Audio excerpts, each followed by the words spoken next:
તમામ 5 મહત્વના મુદ્દા પર નજર કરી લઈએ ગ્રાફિક્સના માધ્યમથી। અમિત ખૂંટ આપઘાત કેસમાં હની ટ્રેપના આરોપ બાદ હવે પૂજા રાજગોરે 15 ઉચ્ચ અધિકારીઓ સામે કોર્ટમાં ફરિયાદ કરી છે। નિષ્પક્ષ તપાસ માટે એસઆઈટીને તપાસ સોંપવાની માંગ કરાઈ છે। આ તરફ વિસાવદરમાં ગોપાલ ઇટાલિયા સામે આમ આદમી પાર્ટીના જ નેતા રજનીકાંત વાઘાણીએ અપક્ષમાંથી ઉમેદવારી નોંધાવી અને કહ્યું કે ચૂંટણી લડવાનો બધાને અધિકાર છે। આ તરફ વાત કોવિડની કરીશું। ગુજરાતમાં કોરોના બેકાબુ બની ગયું છે। કોરોનાના કેસમાં દેશમાં બીજા નંબર પર ગુજરાત આવ્યું છે। અમદાવાદમાં 24 કલાકની અંદર 175 નવા કેસ નોંધાતા તંત્રની ઊંઘ ઉડી ગઈ છે। આ તરફ શાળા પ્રવેશોત્સવ અને કન્યા કેળવણીની તારીખમાં ફેરફાર થયો છે। 26 થી 28 જૂન દરમિયાન આ કાર્યક્રમ યોજાશે। ગાંધીનગરમાં મળેલી બેઠકમાં નિર્ણય લેવામાં આવ્યો છે।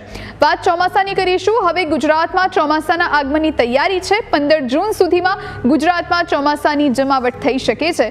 ભેજના કારણે આગામી 3 દિવસ વરસાદની આગાહી કરવામાં આવી છે।